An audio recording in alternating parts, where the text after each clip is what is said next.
네, 여러분, 이번 시간에는 의문현상의 교체 마지막 시간입니다. 자, 교체라고 하는 것은 어떤 현상이 일어나고 난 다음에 의문의 개수 자체는 변화가 없는 거죠. 죄송합니다. 의문 변동이 일어난 이후에 의문의 개수는 변화가 없다. 단 A가 B로 변한 거다. 이게 바로 교체죠.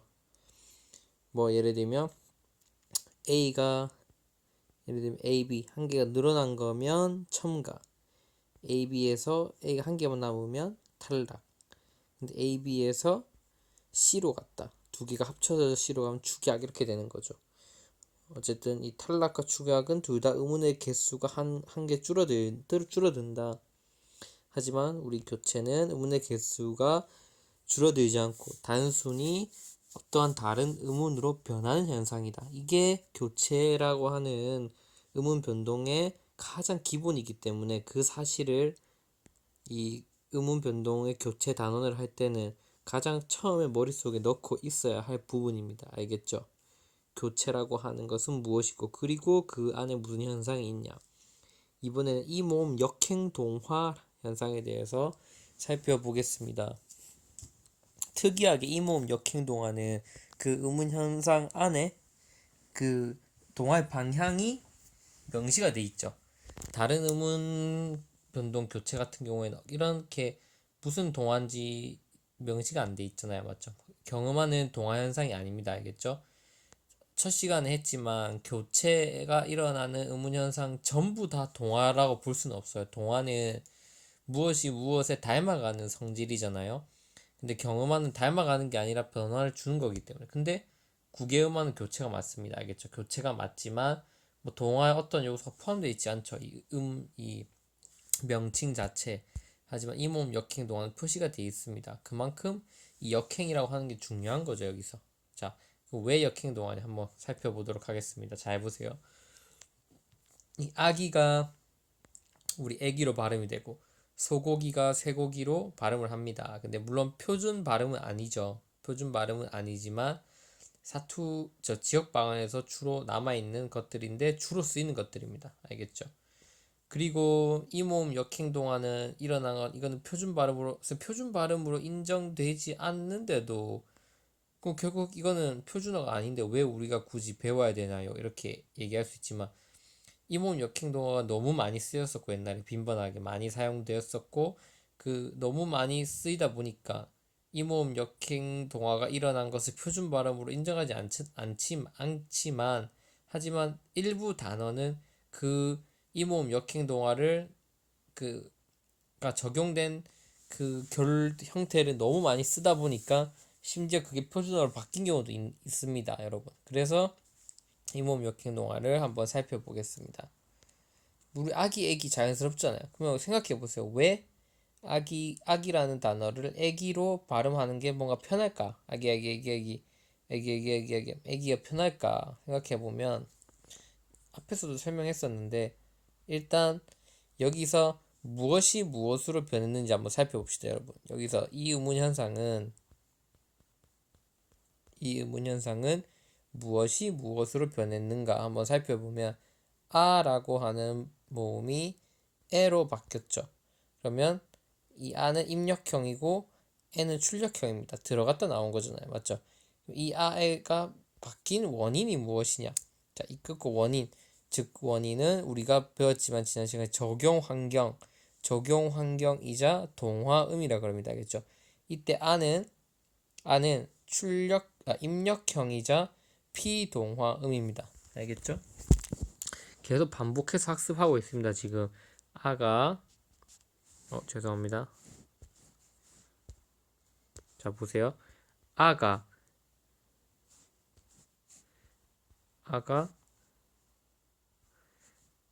죄송합니다. 아가 에로 바뀌었다. 그럼 아는 입력형이고 에는 출력형이다. 맞죠? 근데 안 입력형이면서 동화를 당하는 의미이기 때문에 피동화음이라고 했고 그러면 이게 왜 이렇게 바뀌었냐? 그 원인은 무엇이냐? 한번 보면 기역 때문이냐? 이렇게 볼 수 있잖아요. 기역 아니면 이 둘 중에 하나거든요. 근데 기역 때문이 아닙니다. 이 모음 때문입니다. 이 모음 때문. 그러면 이 모음이 곧 뭐가 되냐면 적용 환경이 됩니다. 적용 환경. 적용 환경이자 이게 바로 동화음이 됩니다. 알겠죠? 이런 용어들이 헷갈리지 않도록 반드시 앞에서 숙지를 해야 됩니다. 그러면 여기서 질문을 해야 될 게 선생님 왜 이 모음이 동화음이라고 하는 것은 그 피동화음을 자기 자신과 닮아갈 수 있도록 만들어준 어떤 강한 세력을 의미하는 거죠. 예를 들면 반에서 치면은 반 분위기를 주도해 나가는 학생처럼. 그러면 왜 이 모음이 동화음이 되냐? 한번 위치를 보세요. 이게 우리 이 여기 있는 단모음 체계가 우리 결국 입안에서 혀의 위치에 따라서 이렇게 표시해 놓은 겁니다. 예를 들면 에 할 때 혀가 제일 입이 가장 크게 벌어지니까 혀가 제일 밑으로 떨어지잖아요. 맞죠? 혀의 위치들을 바탕으로 이 체계표를 만든 거예요. 그러면 이 모음은 지금 전설 모음 중에서도 가장 앞쪽에 있죠. 맞죠? 표를 보면. 그러니까 뒤에 이 모음이 있으니까 이 전설 모음을 좀 발음하기 편하게 하기 위해서 다른 후설 모음, 여기 아는 뭐예요? 아는 후설 모음이죠. 여기 보세요. 여기 보세요. 아기 할 때 모음이 두 개잖아요. 이 아는 후설 모음이고 이는 전설 모음이죠. 맞죠? 근데 이 전설 모음이 뒤에 있긴 하지만 동화음으로서 작용을 하면서 앞에 있는 이 후설 모음을 같은 위치로 끌어당기는 역할을 합니다. 이해되죠? 그래서 어떻게 끌어당기냐? 뒤에서 끝난 이 모음이 비록 그 사이에 기역이라는 자음이 지금 들어가 있잖아요. 맞죠? 이 기역이라는 자음이 있음에도 불구하고 앞에 있는 모음 R을 어떻게 자기랑 비슷한 전설 위치로 끌어당기는 겁니다. 그럼 끌어당기는데 완전히 자기랑 똑같이 당기지 않고 같은 위치로만 옮겨주는 거죠. 이렇게 L을 옮겨주는 겁니다. 소고기 같은 경우에는 쇠고기로 이렇게 이해되죠? 이게 접었을 때 대칭이 되잖아요. 그래서 접었을 때 대칭이 될 수 있도록 다른 요소들은 다 똑같습니다. 원순 성질은 원순 성질로 당겨주고 평순 성질은 평순 성질로. 근데 고모음은 고모음, 저모음 저모음으로 다른 건 다 똑같지만 단순히 후설 모음을 전설 모음으로 당겨주는 역할을 합니다. 왜냐면 이 모음이 앞에서 이 전설 중에서도 가장 앞에서 발음되니까 발음의 편의성을 위해서 다른 모음들을 후설에 있던 모음들을 전설로 이렇게 다 당겨줍니다. 이해되죠? 어는 에로, 우는 위로 이렇게 이게 다 이런 현상들이 일어납니다. 그래서 이런 현상들이 일어난 결과물들을 이런 단어 있잖아요. 액이나 쇠고기. 어떤 단어들은 그 단어 자체를 표준어로 인정하기도 합니다. 왜냐하면 너무 많이 썼기 때문에. 하지만 그 외에 예외적 상황들을 제외하고서는 다른 단어들은 표준 발음으로 인정하지 않는다. 그러면 여기서 우리 이모음 역행동화 한번 생각해 봐야겠죠. 동화의 한 영상이 왜 역행동화냐? 피동화음이 뒤에 있잖아요. 맞죠? 이 역행동화로 하는 것은 죄송합니다. 보세요. 뒤에 것 때문에 뒤에 것에 의해 앞의 것이 바뀌었잖아요. 맞죠? 바뀜. 그러니까 앞에 것 때문에 뒤에 게 바뀌면 자연스러운데 이게 뒤에 것 때문에 의해서 앞에 게 바뀌니까 역행동화입니다. 알겠죠? 그리고 보세요.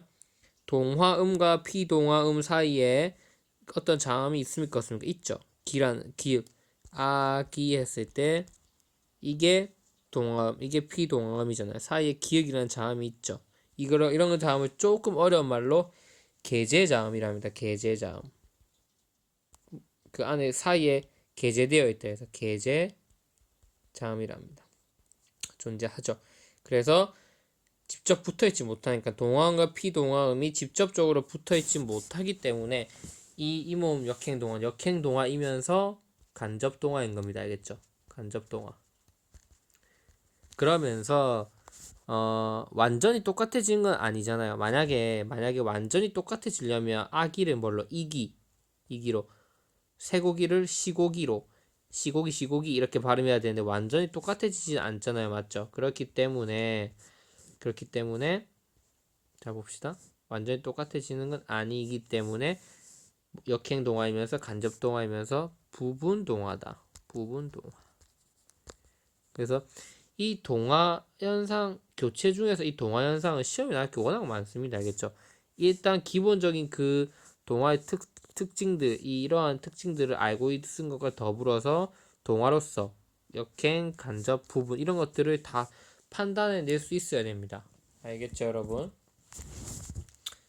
그럼 하고 있는지 한 번만 확인해 볼게요. 여러분들 다 알고 있는지. 예를 들면 경음화는 동화 현상이 아니니까 그런 것들을 파악할 필요가 없죠. 구개음화, 구개음화는 말 그대로 똑같이 어떻게 이 모음 때문에 그때 설명했지만 디귿 디귿이 지읒 지읒으로 바뀌는 거죠. 그래서 이 구개음화는 역행이면서 완전히 똑같아지는 건 아니죠.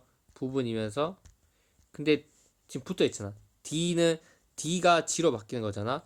D랑 디귿이랑 E랑 붙어 있죠. 직접이죠. 이해됩니까?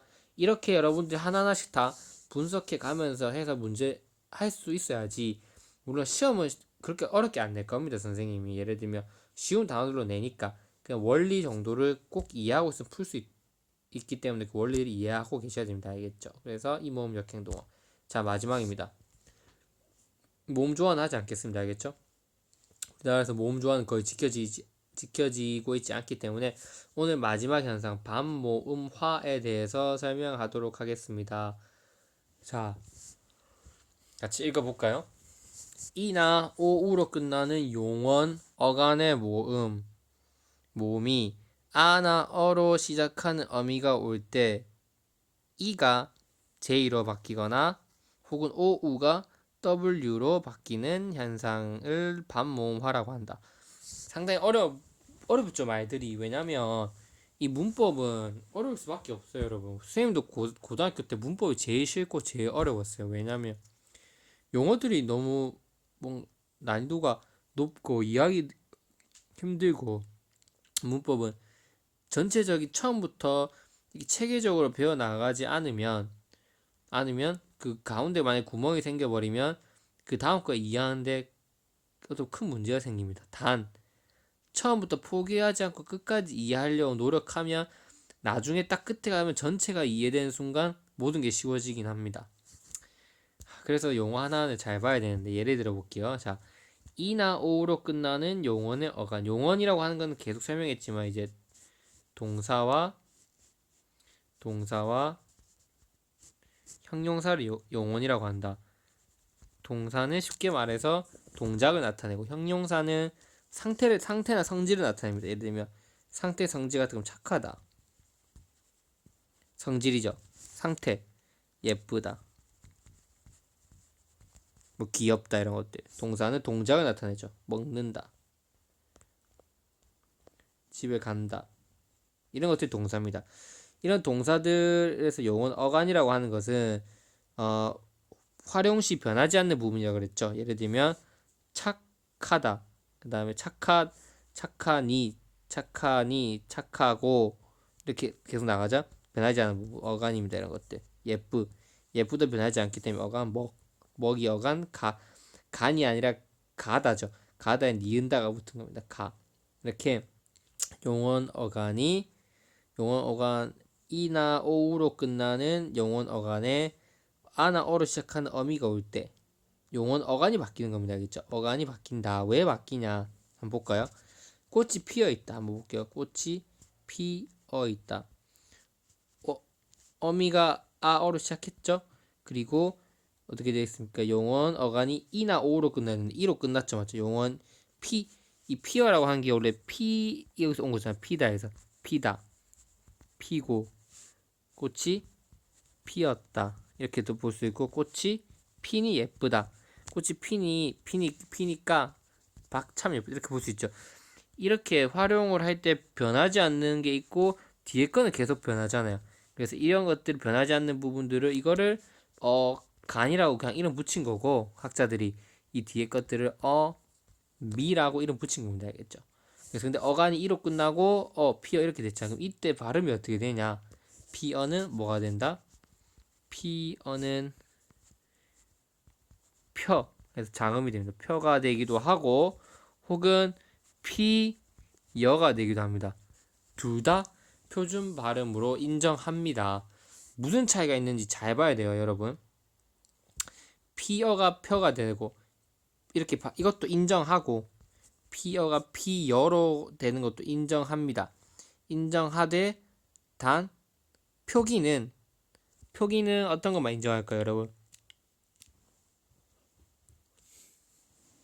이렇게 발음대로 쓰는 것도 다 허용이 될까? 그거는 여러분들 한번 찾아보셔야 됩니다. 알겠죠? 중요한 거는 피어를 표로 발음해도 표준 발음이고 피어를 꽃이 피여로 발음해도 표준 발음입니다. 알겠죠? 둘 다 인정한다는 겁니다. 그러면 둘 다 이렇게 바뀌어서 발음이 되는 걸 인정한다는 건데 그러면 왜 이게 반복 교체 현상에 포함되냐? 그걸 먼저 한번 살펴봐야 됩니다. 무슨 말이냐면 선생님 글자가 일단 두 글자잖아요. 맞죠? 근데 이게 한 글자로 바뀌었잖아요. 맞죠? 한 글자로 바뀌었죠.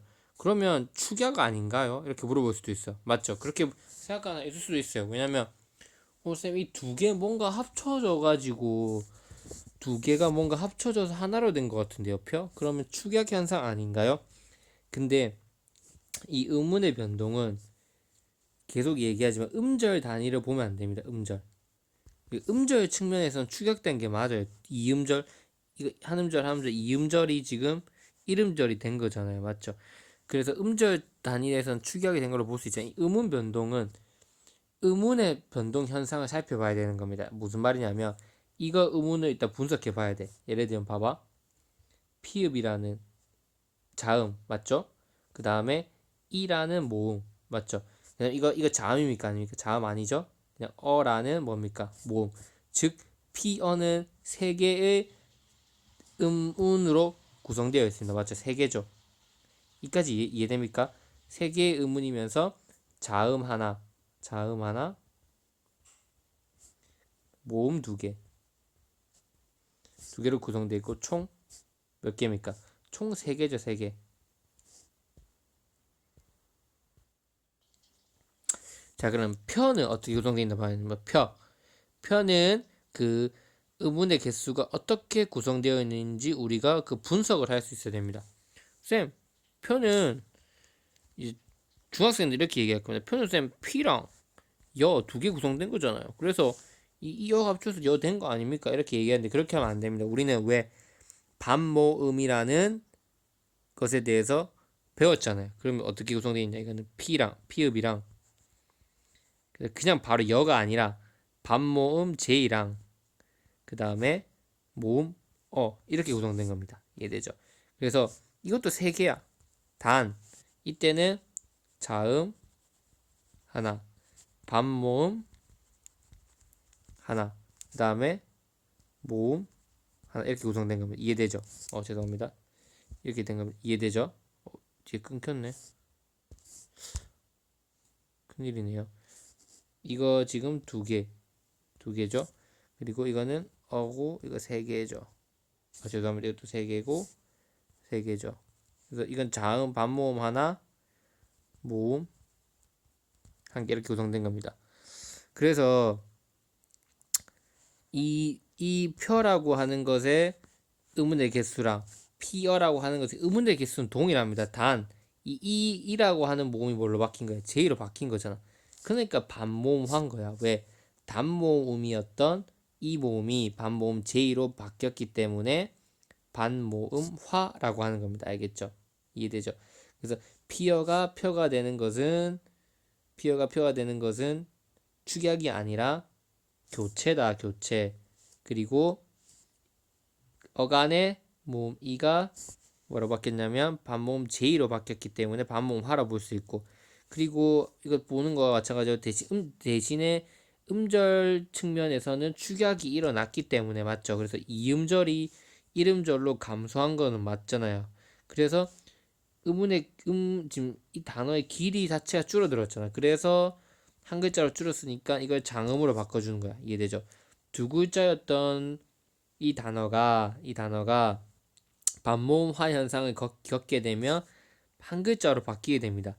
그래서 두 글자가 한 글자로 줄기 때문에 이 한 글자를 앞에 것과 마찬가지로 맞춰주기 위해서 장음으로 발음하게 되는 의문 현상이 또 발생합니다. 이 무슨 말인지 이해되죠? 이런 걸 뭐라 그러냐면 이러한 현상을 보상적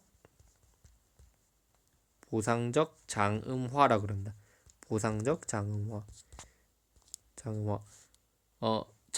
한 이음절이 이름절로 된 것에 대한 보상으로 장음화가 일어났다고 해서 보상적 장음화라 그럽니다. 알겠죠?